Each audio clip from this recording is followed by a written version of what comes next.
مجھے یہ پیغام ملتا ہے کہ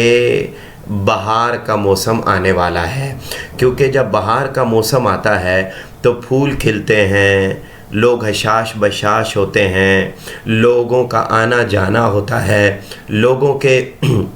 چہروں پر رونق آتی ہے، لوگ زندگی کے شب و روز گزارنا بڑا اچھا محسوس کرتے ہیں، تو وہ اس خوشی کا اظہار کر رہا ہے کہ اچھے دن آنے والے ہیں، بہار کے دن آنے والے ہیں، اور یہ جو خزاں کا موسم ہے، یہ پریشانیوں کا موسم ہے، مشکلات کا موسم ہے، یہ ختم ہونے والا ہے۔ تو وہ بہار کے موسم ہی کی بات کر رہا ہے۔ پہلا مفہوم تو اس کا یہ ہے۔ دوسرا مفہوم اس میں یہ ہے کہ شاعر اشاروں اور کنایوں میں بات کر رہا ہے، اور وہ یہ کہنا چاہتا ہے کہ اے انسان، کوئی بات نہیں، پریشان ہونے کی ضرورت نہیں۔ اگر ابھی زندگی میں مشکلات ہیں، پریشانیاں ہیں، تو یہ پریشانیاں ختم ہو جائیں گی، اور زندگی کی پریشانیاں، زندگی کے برے دن یہ ختم ہو جائیں گے، اور اس کے بعد تمہاری زندگی میں اچھے دن آ جائیں گے۔ ان مع العسر یسرا، بے شک تنگی کے بعد آسانی آ جاتی ہے۔ تو یعنی بڑے دھیان سے سمجھیے بات کو۔ پہلا مفہوم میں نے یہ بتایا کہ اس میں جو عام طور پر ہم موسم کی بات کرتے ہیں کہ یہ خزاں کا موسم ہے اور بہار کا موسم ہے، تو پہلی بات تو یہ ہے کہ اس میں اسی ہی کی بات کر رہا ہے شاعر کہ خزاں کا موسم ختم ہونے والا ہے اور بہار کا موسم آنے والا ہے، تو لوگ تر و تازہ ہوں گے، لوگ اچھا محسوس کریں گے، حشاش بشاش ہوں گے، بیماریوں سے بچیں گے، زندگی میں راحت، سکون اور آرام آئے گا، اور لوگ جو ہے وہ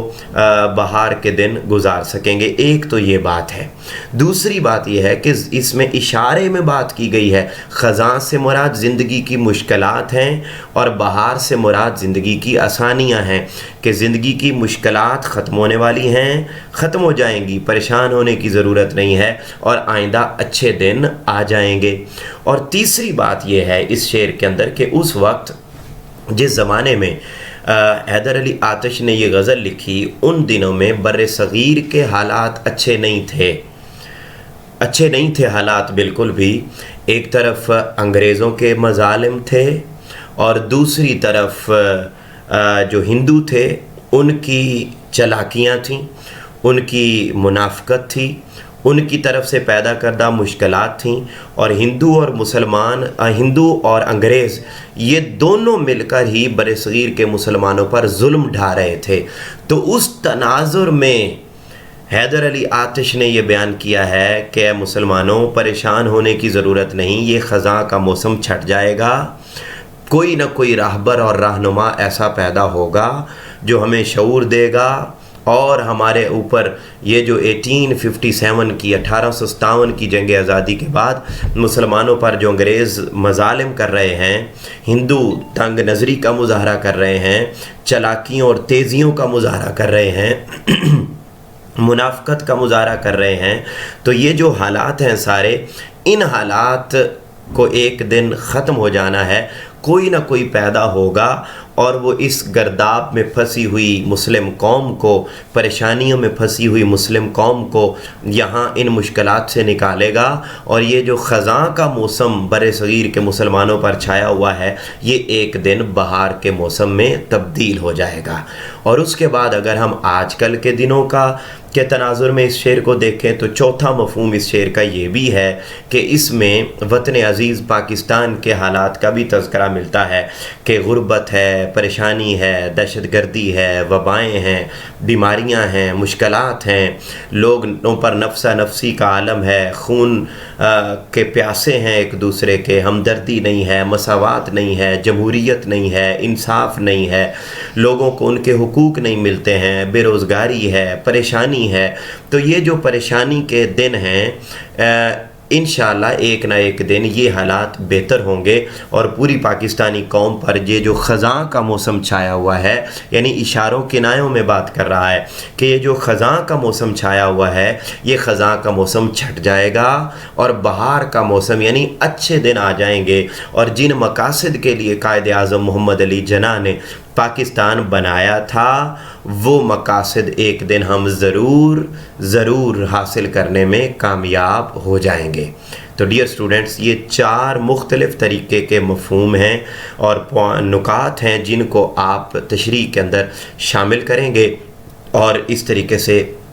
اس کی تشریح مکمل ہوگی۔ اس میں جو ریلیونٹ اشعار، جو متعلقہ اشعار آپ لکھ سکتے ہیں وہ بھی آپ کے سامنے ہیں۔ لائک جب آپ سب سے پہلے بہار کے موسم کی بات کریں گے تو اس وقت آپ شعر لکھ سکتے ہیں، چلتے ہو تو چمن کو چلیے، کہتے ہیں کہ بہاراں ہے، پات ہرے ہیں، پھول کھلے ہیں، کم کم باد و باراں ہے۔ اور دوسرا شعر جب آپ زندگی کی مشکلات اور اس کے بعد آسانیوں کا ذکر کریں گے تو آپ لکھ سکتے ہیں کہ وقت اچھا بھی آئے گا ناصر، غم نہ کر زندگی پڑی ہے ابھی۔ اور پھر ان مع العسر یسرا کہ مشکلات کے بعد آسانیاں آتی ہیں، تو اس پر جب آپ بات کریں گے تو آپ یہ شعر اس شعر کی تشریح میں لکھ سکتے ہیں کہ آنے والی خوشیوں کا احساس تو ہے، ہر انسان کے پاس یہی ایک آس تو ہے۔ تو ڈیئر اسٹوڈنٹس یہ 3 اشعار میں نے آپ کو ہمیشہ زیادہ سے زیادہ اشعار آپ کو دیتا ہوں تاکہ آپ تشریح کرتے وقت بہتر طریقے سے جو متعلقہ اشعار ہیں وہ لکھ سکیں، تاکہ آپ کے مارکس امتحانات میں بہتر آئیں، آپ کی تیاری اچھی ہو۔ جتنے آپ حوالہ جات دیں گے آپ کی تشریح میں مارکس اتنے ہی زیادہ بہتر آئیں گے۔ آگے بڑھتے ہیں دوسرے شعر کی طرف۔ دوسرے شعر میں حیدر علی آتش کہتے ہیں کہ عدم کے کوچ کی لازم ہے فکر ہستی میں۔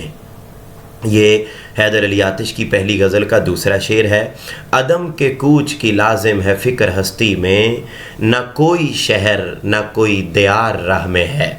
عدم سے مراد یہاں آخرت ہے اور فنا ہے، یعنی ہم نے ایک دن ختم ہو جانا ہے، آخرت میں چلے جانا ہے، مر جانا ہے۔ تو شاعر ہمیں فکر آخرت کی بات کرتا ہے، اور شاعر کہتا ہے اے نوجوان، اے طالب علم، اے انسان، اے مسلمان، دیکھو تم نے ایک دن مر جانا ہے اور تو نے اپنا سفر آخرت کرنا ہے، لہٰذا تمہیں یہ چاہیے کہ اپنی زندگی میں ہی سفر آخرت کی تیاری کر لے، کیونکہ اس سفر کے دوران کوئی شہر یا کوئی بستی نہیں آتی۔ ہوتا یہ ہے کہ عام طور پر جب ہم ایک شہر سے دوسرے شہر کی طرف سفر کرتے ہیں تو رستے میں مختلف ایسی جگہیں آتی ہیں جہاں پر قیام و طعام ہوتا ہے، یعنی تھوڑی دیر کے لیے گاڑی رکتی ہے، رستے میں پوائنٹس آتے ہیں، ایسے جگہیں آتی ہیں جہاں پر آپ تھوڑا فریش ہوتے ہیں، آپ تھوڑا کھا پی سکتے ہیں، اپنا زاد راہ لے سکتے ہیں۔ اور لیکن یہ جو آخرت کا سفر ہے، جب انسان فوت ہو جاتا ہے اور اسے قبر میں اتار دیا جاتا ہے اور اس کے بعد ایک لمبا سفر قیامت کے آنے تک اس نے تنہا طے کرنا ہے، اور ایسا سفر ہے جس میں کوئی بھی ایسا شہر نہیں ہے، کوئی بھی ایسی بستی نہیں ہے، کوئی بھی ایسی جگہ نہیں ہے جہاں وہ رکے اور رک کر اپنا زاد راہ سامان سفر لے سکے۔ وہ تنہا زندگی وقت گزارنا ہے اور بغیر ساز و سامان کے گزارنا ہے اور صرف سفر ہی کرنا ہے، ایک لمبا وقت انتظار میں گزارنا ہے۔ تو ہاں، اب جب لمبا سفر کرنا ہوتا ہے، یعنی اگر کوئی انسان ہے اس کو معلوم ہے کہ بھئی میرا 15 گھنٹے کا سفر ہے یا میرا 15 دن کا سفر ہے اور رستے میں کوئی جو ہے وہ سٹے پوائنٹ بھی نہیں ہے، تو وہ کیا کرے گا؟ وہ گھر سے سامان لے کر نکلے گا، وہ گھر سے چیزیں لے کر نکلے گا اور لے کر نکلے گا تاکہ 15 دن 20 دن جتنے دنوں کا سفر ہے اتنے دنوں کے سفر میں وہ ساری چیزیں اس کے کام آ سکیں اور وہ زندہ رہ سکے۔ اب جب یہ آخرت کا سفر ہے، مرنے کے بعد قیامت تک، اس کے لیے بھی زاد راہ چاہیے، سامان سفر چاہیے۔ وہ سامان سفر نیک اعمال ہیں۔ تو حیدر علی آتش انسان کو جھنجھوڑ کر یہ کہہ رہے ہیں کہ اے انسان، اس دنیا میں جب تو زندہ ہے، اس دنیا میں رہتے ہوئے تو اپنی آخرت کی زندگی کی فکر کر، آخرت کے سفر کی فکر کر، اور نیک اعمال کی صورت میں اپنا ذات راہ، ذات سفر، سامان سفر تیار کر لے، کیونکہ اس بات میں کوئی شک نہیں ہے، جب آپ تشریح لکھیں گے تو ان نکات کو آپ آیات کو اور حدیث کو لکھ سکتے ہیں کہ کل نفس ذائقۃ الموت، ہر انسان نے موت کا ذائقہ چکھنا ہے، اور کل من علیہا فان، جو کچھ بھی اس دنیا کے اندر ہے اس سب نے فنا ہو جانا ہے،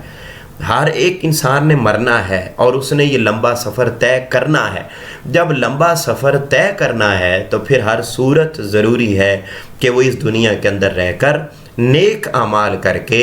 اپنا آخرت کا سامان سفر تیار کر لے، کیونکہ رستے میں کوئی بھی ایسی جگہ نہیں ہے جہاں پر وہ رک کر تو دوبارہ نیک اعمال حاصل کر لے، نہیں، بس وہی کچھ ہے جو نیک اعمال، وہی ساز و سامان ہے اس کا لمبے سفر کا، جو دنیا میں رہ کر وہ نیک کام کر کے، نیک اعمال کر کے وہ اپنا ذات راہ تیار کر لے گا، اسے دوبارہ موقع نہیں دیا جائے گا۔ اسی لیے تاجدار کائنات صلی اللہ علیہ وسلم نے اس دنیا کی حقیقت کو بیان کرتے ہوئے فرمایا کہ اس دنیا کی حقیقت اگر اللہ کے نزدیک ایک مکھی کے پر جتنی بھی ہوتی تو اللہ کبھی کسی کافر کو یہ دنیا عطا نہ کرتا۔ یہ دنیا بے وقت چیز ہے، لہذا اس کی طرف ہمیں نہیں جانا چاہیے، ہمیں اپنی آخرت کی فکر کرنی چاہیے۔ تاجدار کائنات صلی اللہ علیہ وسلم نے مومن کی شان کو بیان کرتے ہوئے فرمایا کہ دنیا مومن کا قید خانہ ہے اور کافر کے لیے یہ دنیا جنت ہے۔ یعنی کافر اس دنیا کو ہی سب کچھ سمجھتا ہے، لیکن نہیں، مومن کو ایسا نہیں کرنا۔ مومن اس دنیا کو اہمیت نہ دے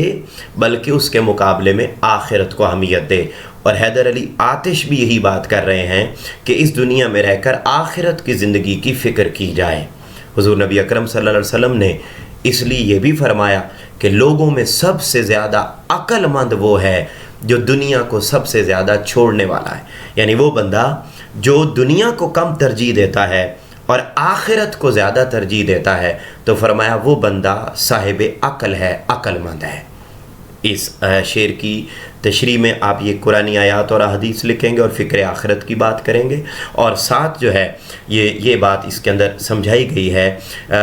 کہ ہمیں دنیا کے مقابلے میں آخرت کی فکر کرنی چاہیے۔ اور اس میں آپ متعلقہ اشعار میں آپ یہ لکھ سکتے ہیں کہ نہ گورے سکندر نہ ہے قبر دارا، مٹے نامیوں کے نشاں کیسے کیسے۔ بڑے بڑے نامور لوگ آئے، وہ مٹ گئے، ہم کیا چیز ہیں، ہم نے بھی ایک دن ختم ہو جانا ہے، مر جانا ہے، لہذا آخرت کی فکر ہمیں ضرور کرنی ہے۔ جوانی میں عدم کے واسطے سامان کر غافل، کہتا ہے غافل انسان اپنی جوانی کی زندگی میں عدمین آخرت کی تیاری کر۔ مسافر شب سے اٹھتے ہیں جو جانا دور ہوتا ہے۔